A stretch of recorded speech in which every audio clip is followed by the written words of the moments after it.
칼 마르크스가 임종 침대에 누워 있을 때 그 집에 가정부가 들어와서 그에게 이렇게 말을 했습니다. 마르크스 씨, 마지막으로 남길 말씀이 무엇입니까?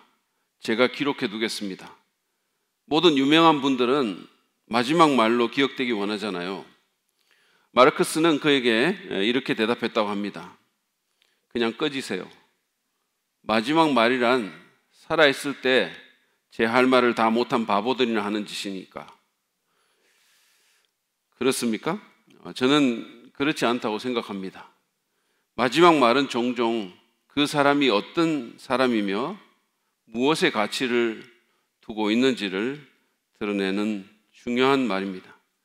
이를테면 파키스탄의 부토 전 총리는 죽기 전에 부토 만세를 외쳤다고 합니다. 자기 자신으로 가득 차 있었던 사람이었죠. 영화 위대한 쇼맨의 실제 주인공이고 서커스단을 만들었던 P.T. 바넘의 마지막 말은 오늘 수입은 얼마지? 였습니다. 고혈압으로 쓰러졌던 영화배우 김승호 씨의 마지막 말은 억울하다 였고, 승철 스님의 마지막 말은 한평생 남녀 무리를 속인 죄가 너무 커 지옥에 떨어진다라는 것이었습니다. 사실인지는 모르겠지만 바카스를 만드는 회사의 회장은 임종 때 모인 가족들에게 바카스 절대로 먹지 말라라는 말을 남겼다고 합니다.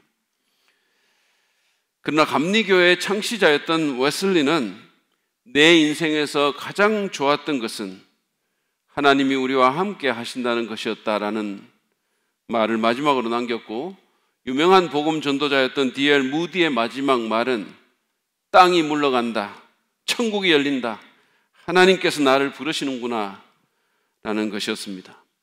위대한 설교자였던 찰스 스폴저는 예수님이 나를 위해 죽으셨다, 그것이 그의 마지막 말이었습니다. 예수님께서도 십자가에 달려 죽으시기 전에 마지막 말을 남기셨습니다. 흔히 가상칠언이라고 하죠. 십자가 위에서의 7 말씀이라는 뜻입니다. 이 7 말씀은 예수님이 어떤 분인가를 우리에게 드러내주는 말씀일 뿐 아니라 기독교 영성에 대한 깊은 교훈을 담고 있는 중요한 소중한 말씀입니다.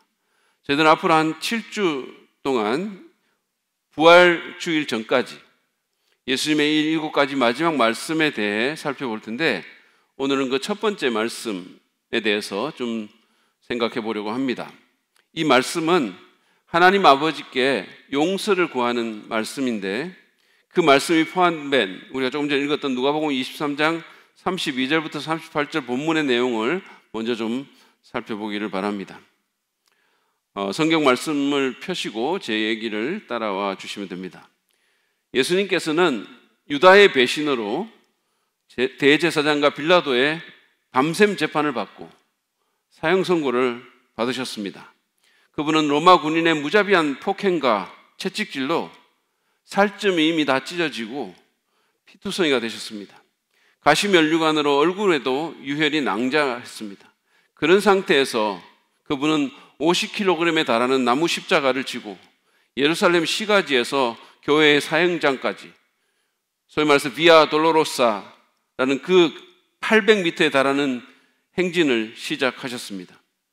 그러나 도중에 과다 출혈과 저혈량성 쇼크로 기진을 하셔서 보다 못한 로마 군인이 도중에 북아프리카에서 온 구레네 사람 시몬이라는 사람에게 그분의 십자가를 대신 지고 가게 만들었습니다. 32절에 이제 보면 예수님께서 두 범죄자와 함께 처형장으로 끌려가는데, 33절에 나온 것처럼 그곳의 이름이 해골이었습니다. 이름부터 살벌하죠. 석회암으로 된 작은 언덕인데 이게 해골처럼 생겨서 그런 이름이 붙여졌다고 합니다. 아람어로는 골고다라고 하고 라틴어로는 칼바리아, 즉 갈보리라고 부르기도 하죠. 다 똑같은 의미입니다. 거기서 예수님은 십자가에 달리셨는데 좌우에 다른 두 범죄자의 십자가도 세워졌습니다.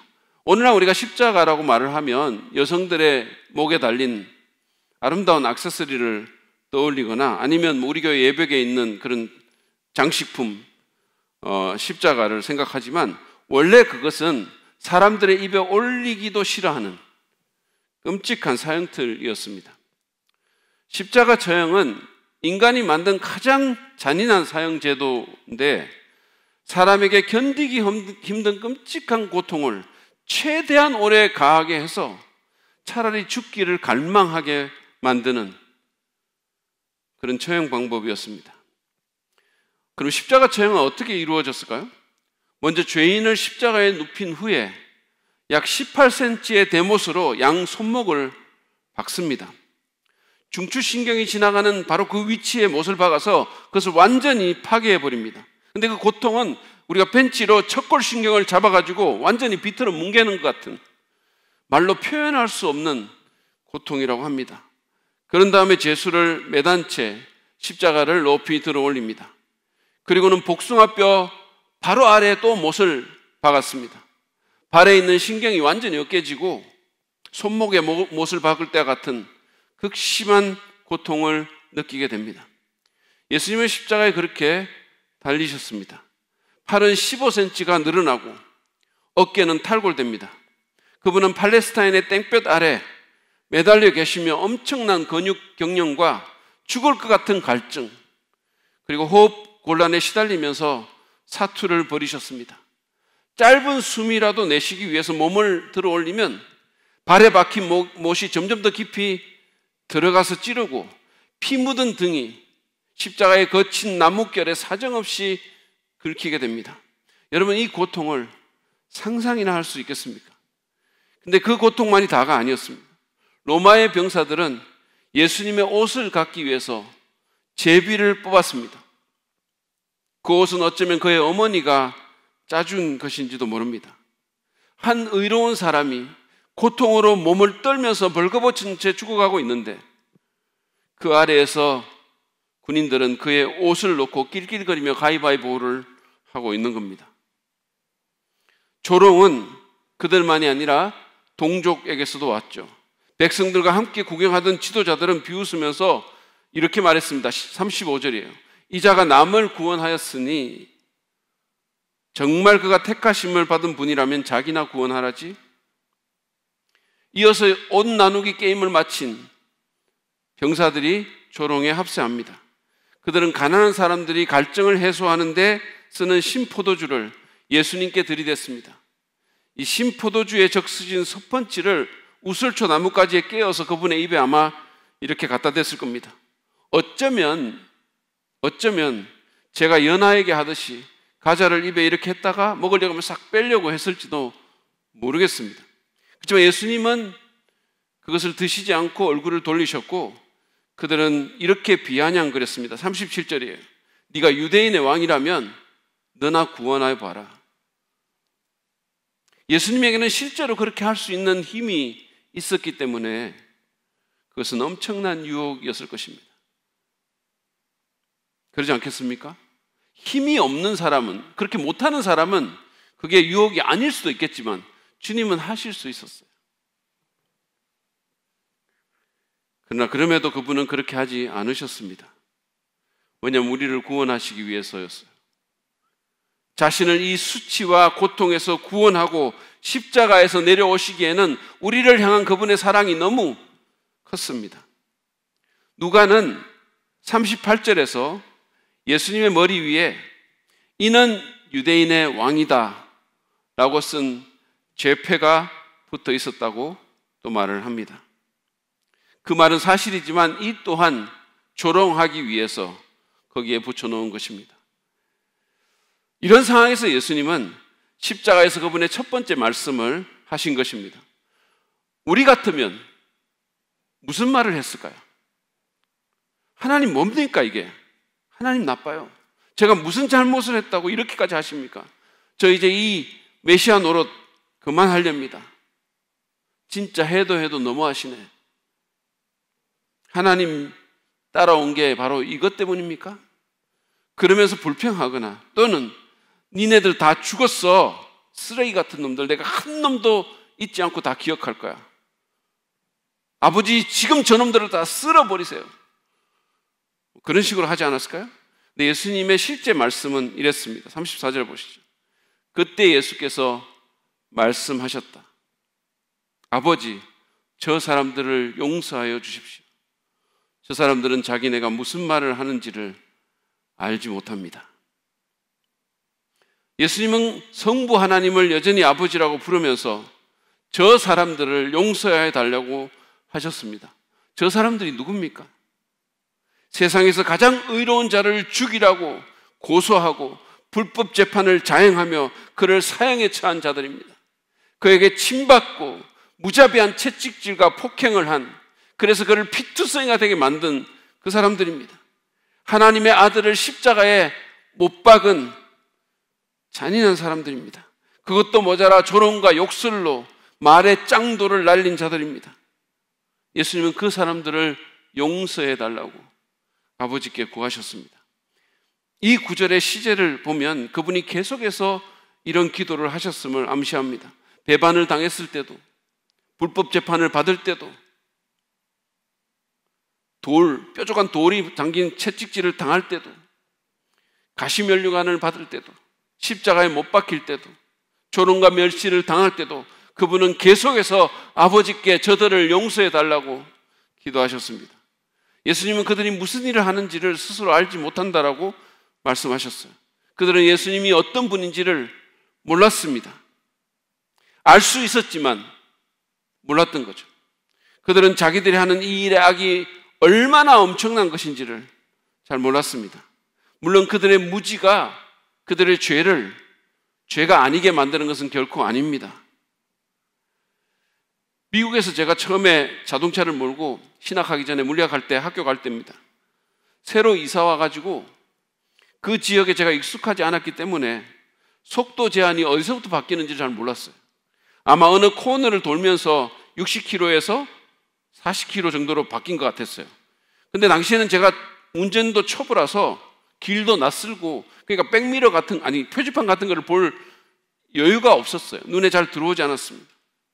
차를 몰고 가는데 느낌이 좀 이상해가지고 백미러를 봤더니 경찰 오토바이가 따라오고 있었습니다.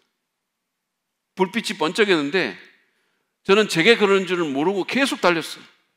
그러니까 따라오면서 이걸 틀더라고. 소리를, 경보를 뿅뿅뿅 이렇게 소리를 트는 거죠. 그런데도 제가 계속 달린 겁니다. 곧 학교가 나왔기 망정이지. 그래서 제가 학교 주차장으로 들어갔거든요. 만약에 학교가 멀었다면 계속 달리다가 범죄 용의자의 차량으로 오해받아가지고 아마 총을 맞았을 수도 있어요. 미국 경찰들은 겁나거든요. 저는 모르고 그랬어요. 정말로. 속도 위반을 모르고 했고, 경찰이 따라오는 것도 모르고 저를 향한 것인지 모르고 계속 달린 거죠.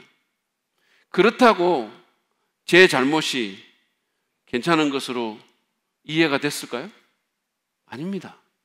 저는 선글라스를 낀 무서운 미국 경찰에게 엄청난 꾸중을 들었고 티켓을 받았어요. 그리고 법정까지 갔습니다. 예수님은 모르고 그랬기 때문에 죄가 없거나 또는 가볍다고 말씀하신 게 아닙니다. 우리를 사랑하시기 때문에 친절과 자비를 베푸신 것입니다. 연약한 인간들의 사정을 헤아리시고 그들의 편에 서서 아버지께 호소한 거죠. 아버지, 저 사람들을 용서하여 주십시오. 저 사람들은 자기네가 무슨 짓을 하는지를 알지 못합니다. 이것이 십자가상에서 예수님이 하신 첫 번째 말씀에 얽힌 이야기입니다.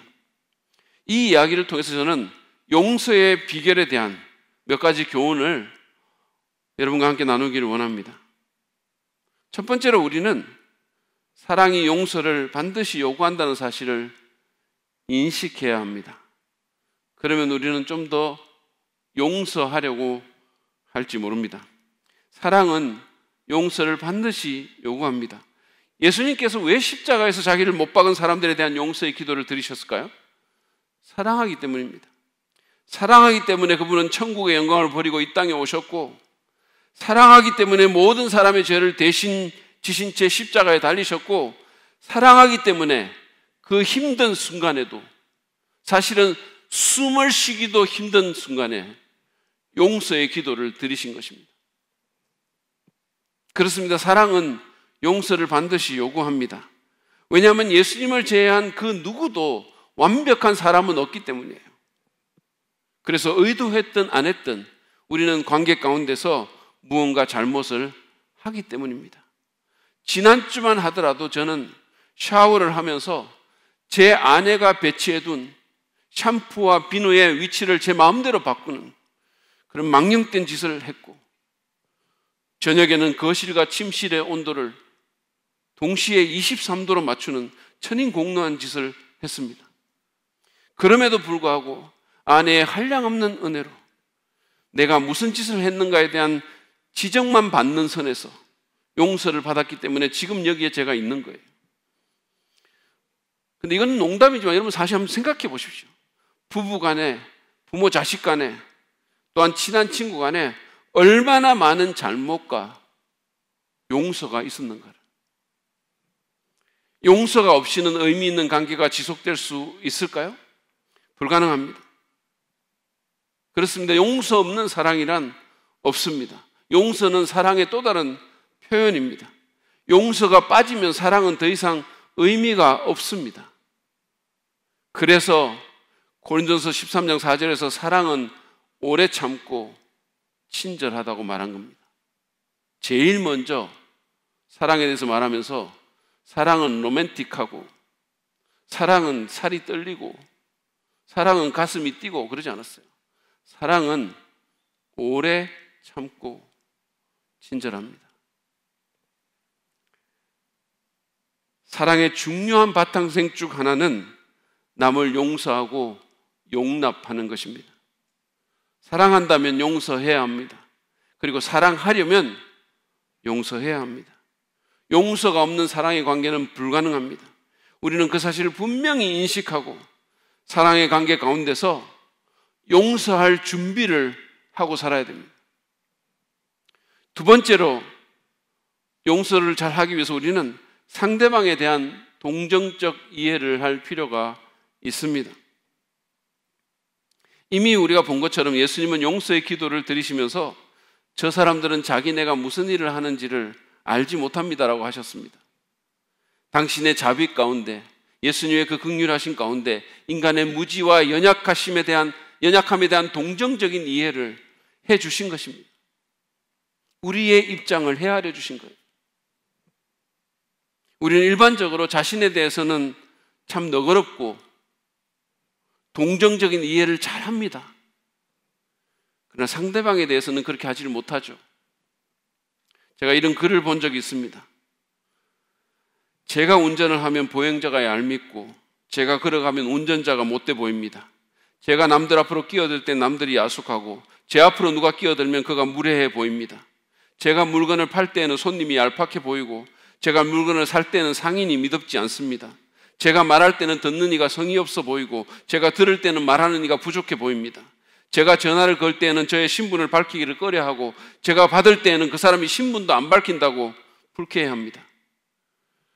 주님, 제가 이렇게 못났습니다. 근데 사실 여러분, 우리 모두에게는 이런 경향성이 있습니다. 요즘 정치권에서 유행하는 내로남불이라는 말도 비슷한 의미이지 않습니까? 내게는 한없이 관대하고 내 사정을 잘 이해하면서 다른 사람에게는 그러지 않죠. 뒤바꾸자는 겁니다. 연민의 눈길로 상대를 바라봅시다. 입장을 바꿔서 한번 생각해 봅시다. 상대방의 상처나 연약함, 상대방의 사정을 한번 헤아려 봅시다. 자신에게 하는 그 동정적인 이해를 상대방에게 적용하려고 노력한다면 훨씬 용서하기가 쉽지 않을까요? 그렇다면 불친절한 사람에게도 친절할 수 있지 않을까요? 직장에서 굳은 인상으로 돌아온 남편을 보면서 집에 오면서부터 재수없이 인상 쓰고 난리야. 하여튼 예쁜 구석은 돈 주고 찾아보려고 해도 없어요. 라고 말하는 대신에 저 사람이 오늘 얼마나 피곤했으면, 또 내가 모르는 마음고생을 했으면 저럴까 라고 생각할 수 있다면, 또 반대로 하루 종일 집에서 아이와 함께 있었던 부인의 칭얼거림을 들으면서 호강에 겨워서 요강이 똥 싸는구나 라고 비꼬는 대신에 제 한 몸도 가누기 힘든 죄인이 또 다른 새끼 죄인을 돌보느라 얼마나 힘들고 스트레스를 받았을까 라고 생각할 수 있다면 용서와 친절은 더 큰 가능성으로 다가오게 될 것입니다. 세 번째로 우리는 오늘 이 말씀 통해서 하나님과 올바른 관계를 유지해야 용서하기가 더 쉬움을 배웁니다. 하나님과 올바른 관계를 유지해야 합니다. 예수님은 십자가 순환의 이 모든 어려운 상황 가운데서도 놀랍게도 여전히 하나님을 아버지라고 부르셨습니다. 워렌 위얼스비는 이것을 경의라는 단어로 표현했습니다. 이 모든 고통 가운데서도, 이 모든 치욕 속에서도, 이 모든 혼란과 싸움 가운데서도 성부 하나님은 여전히 예수님의 아버지이셨습니다. 여전히 친밀하고 그 누구보다 더 신뢰하는 아빠이셨어요. 여러분 생각해 보십시오. 예수님은 정말로 받아들이기 힘든 일들을 많이 겪었습니다. 잘못한 거 아무것도 없는데도 불구하고 제자들의 배반과 대중들의 변심과 잘 나가던 예수 운동의 중단과 견디기 힘든 폭력과 조롱과 오해와 수치와 십자가의 고통을 겪었습니다. 지금도 짐승처럼 몰골이 변해서 피투성이로 십자가에 못 박혀 있습니다. 그러나 그 어떤 것도 예수님에게서 하나님 아버지와의 관계를 앗아갈 수가 없었습니다. 여전히 성부 하나님은 우리 주님의 사랑하고 사랑받는 아빠이셨습니다. 그 관계 가운데서 그분은 용서의 기도를 올리신 것입니다. 용서하는 거 사실 쉽지 않잖아요. 해보신 분 알잖아요. 아주 어렵죠, 사실은. 거의 불가능하죠. 우리의 의지만으로는 되지 않습니다. 우리에게는 더 큰 자원이 필요합니다. 그리고 그것은 하나님과의 올바른 관계를 통해서 우리에게 옵니다. 이런 찬송이 있습니다. 예수 사랑, 나의 사랑, 내 마음속에 넘쳐 형제를 사랑해. 예수 사랑, 나의 사랑, 내 마음속에 넘쳐 형제를 사랑해. 용서해 주십시오, 저를. 자매들은 또 어떤 분들은 열받는 분들도 있을 수 있어요. 2절에는 자매를 사랑해도 있습니다. 이런 찬송도 있어요. 날 사랑하신 주님의 그 큰 사랑으로, 내 안에 계신 예수님의 그 사랑으로 당신을 사랑합니다. 당신을 축복합니다. 나의 힘으로 당신을 사랑할 수 없네. 내가 가진 모든 것으로 당신을 축복할 수 없지만 주님이 주신 크고도 놀라우신 사랑으로 당신을 사랑합니다. 당신을 축복합니다. 이 두 찬송가 가사는 기독교적인 삶의 본질을 정확하게 묘사합니다. 제가 사실은 이 찬송도 좀 부르고 싶었는데 여러분의 용서의 역량을 제가 너무 시험하는 것 같아가지고 이거는 안 부르는 거죠. 근데 여러분 생각해 보세요. 우리는 우리 힘으로 누군가를 사랑하거나 축복할 수 없습니다. 진정으로. 우리 힘과 자원으로 진정한 의를 행할 수도 없습니다. 주님의 사랑이 필요합니다. 내 마음속에 그 사랑이 가득 차는 것이 흘러나와야 용서할 수 있고 사랑할 수 있습니다. 위로부터 주시는 힘이 필요합니다. 그리고 그것은 바로 하나님 아버지와의 관계 가운데서 오는 것입니다. 가끔씩 우리는 미국의 제침내 교도인 아미시 같은 기독교 공동체에서 자기 자녀를 죽인 살인자를 용서했다라는 놀라운 소식, 해외 토픽을 접하죠. 그들에게 용서가 결코 쉬워서가 아닙니다. 그들이 무슨 우리하고는 완전히 질이 다른 사람이었어도 아닙니다. 그들의 상처가 작아서도 아닙니다. 그것보다는 하나님 아버지와의 관계에서 오는 영혼의 힘이 더 크기 때문입니다. 그래서 그들은 불가능해 보이는 말도 안 되는 용서를 행하는 거죠. 사실 우리의 모든 인간관계는 하나님과의 올바른 관계에 기초합니다. 그러므로 관계에서 성공하기 원한다면 하나님 관계에, 인간관계보다는 하나님 관계에 더 우선순위를 두고 그 관계를 바르게 하는데 신경을 써야 할 필요가 있습니다. 늘 말씀과 기도로 하나님과 긴밀히 동행하는 우리가 되기를 바랍니다. 예배와 찬양으로 온 마음을 다해 하나님께 가까이 나아갑시다. 그러면 사랑과의 관계를 제대로 할 수 있는 자원을 얻을 수 있을 것입니다. 그러면 내게 잘못한 사람에 대한 용서의 가능성도 더 커지게 될 것입니다. 마지막으로 우리는 오늘 이 말씀을 통해서 우리가 얼마나 큰 용서를 받았는지 기억해야 더 잘 용서할 수 있음을 배우게 됩니다. 예수님께서는 아버지, 저 사람들을 용서하여 주십시오라고 기도했습니다. 저 사람들이 누굽니까? 제가 앞에서 말씀드린 것처럼 그 사람들은 1차적으로 예수님을 배반하거나 예수님을 버린 제자들, 십자가에 달아 죽이라고 난리친 군중들, 불법으로 재판한 정치, 종교 지도자들, 폭행하고 십자가에 못 박은 군인들, 모욕하고 조롱한 구경꾼들을 포함합니다. 그러나 여러분, 그들만일까요? 예수님이 말씀하신 저 사람들은 하나님을 배반하고 자기 뜻대로 죄를 범하고 예수님을 십자가에 달리게 만든 모든 죄인을 사실은 포함합니다. 그런 면에서 저 사람들은 바로 우리들입니다. 저고 여러분입니다. 감사하게도 하나님께서는 예수님의 이 기도를 응답해 주셔서 회개하고 믿는 자들을 용서해 주셨어요. 사도행전 2장을 보면 베드로는 오순절에 전 세계에서 예루살렘에 순례하러 온 그 순례자들에게 예수님을 십자가에 못 박아 죽인 사람들은 바로 당신들이라고 말을 하면서 예수 그리스도의 복음을 전합니다. 그러자 사람들이 이 말을 듣고 마음이 찔려서 우리가 어떻게 하면 좋겠냐고 그렇게 묻게 되고, 베드로는 38절에서 이렇게 대답합니다. 회개하십시오. 그리고 여러분 각 사람은 예수 그리스도의 이름으로 침례를 받고 죄의 용서를 받으십시오. 그리하면 성령을 선물로 받을 것입니다. 베드로의 이 말씀에 반응한 3,000명이 그날 그의 말처럼 죄의 용서를 받고 하나님의 자녀가 되었고 2000년 후에 우리도 동일한 은혜를 경험하게 된 것입니다. 그렇습니다. 우리는 하나님의 아들을 십자가에 못 박히게 만든 원인 제공자들입니다. 우리의 죄가 그분을 십자가로 가게 만드는 겁니다. 생각해 보십시오. 여러분, 이것보다 더 큰 악이 어디 있을까요?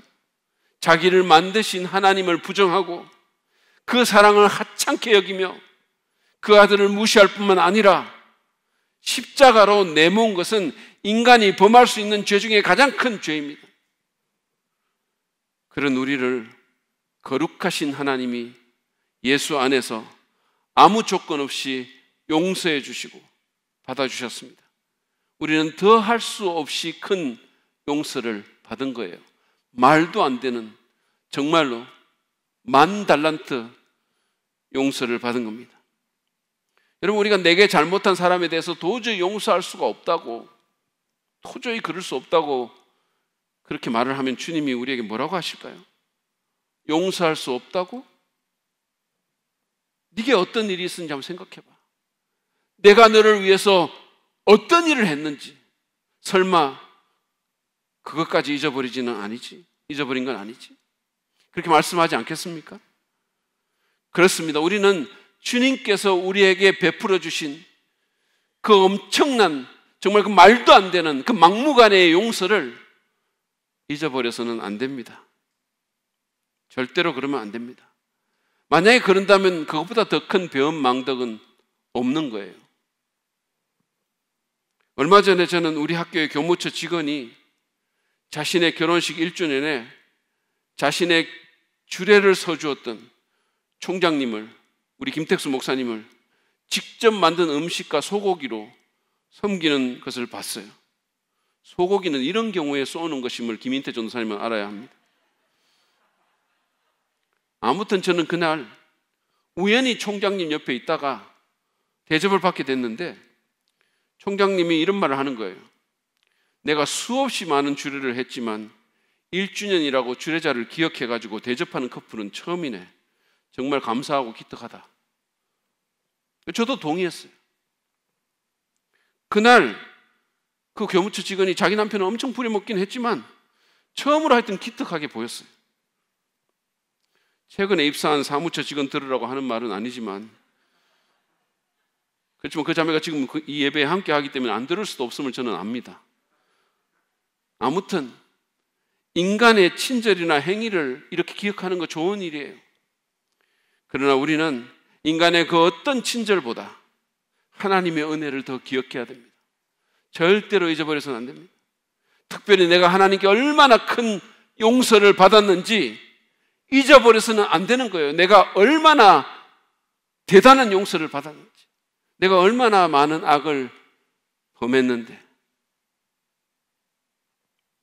예수님은 10,000달란트를 탕감받고도 자신에게 100데나리온 빚진 동료를, 여러분 달란트는 데나리온과는 비교가 안 되게 큰 화폐 단위예요. 그 동료를 감옥에 가두는 짓을 한 종의 이야기를 하신 적이 있습니다. 자기는 10,000달란트 탕감받고 100데나리온 빚진 자를 감옥에 가둔 그 종. 하나님의 용서를 잊어버리면 우리도 그런 말도 안 되는 짓을 얼마든지 할 수 있기에 경고하신 것입니다. 내가 어떤 죄인이고 얼마나 크고 놀라운 용서를 받았는지를 언제나 기억합시다. 그 은혜를 종종 묵상하는 우리가 됩시다. 그 은혜를 간증하고 서로 말해주고 찬양하고 늘 마음에 새깁시다. 그러면 우리는 더 잘 용서하는 사람이 될 수 있을 것입니다. 오늘 우리는 예수님의 가상칠언 중에 제 이런 말씀을 살펴보면서 더 잘 용서할 수 있는 비결에 대해서 생각해 봤습니다. 그것은 사랑이 용서를 반드시 요구한다는 사실을 인식한다는 것과 상대방에 대한 동정적 이해를 하는 것, 그리고 하나님과의 올바른 관계를 유지하는 것과 내가 얼마나 큰 용서를 받았는가를 기억하는 것입니다. 여러분, 용서합시다. 용서하려고 노력합시다. 결코 쉽지는 않습니다. 그렇지만 자기를 때리고 자기를 피투성이로 만들고 자기를 수치스럽게 만들고 자기를 조롱하고 죽이는 사람들을 향해서 아버지께 용서를 구했던 예수님처럼 우리도 용서의 삶을 삽시다. 그래야 우리가 자유로워지고 우리의 믿음도 성장하게 되고 하나님의 더 큰 은혜를 경험하게 됩니다. 여러분, 우리 인간에게는 세 레벨의 삶이 있습니다. 악마적인 레벨은 선을 악으로 갚는 겁니다. 그게 바로 사탄이 언제나 하는 짓이에요. 인간적인 레벨은 선을 선으로, 악은 악으로 갚는 겁니다. 받은 대로 돌려주는 거죠. 그러나 신적 레벨이 있는데 그것은 악을 선으로 갚는 것입니다. 용서는 내게 가해진 악을 선으로 갚는 것으로 우리 삶을 신적인 레벨로 올려줄 것입니다. 그럴 때 우리는 진정으로 예수 닮은 사람과 교회가 될 것이고 선한 영향력을 끼치게 될 것이며 하나님의 은혜와 영광을 이 세상에서 드러내게 될 것입니다. 그런 축복이 우리 모두에게 있기를 간절히 바랍니다.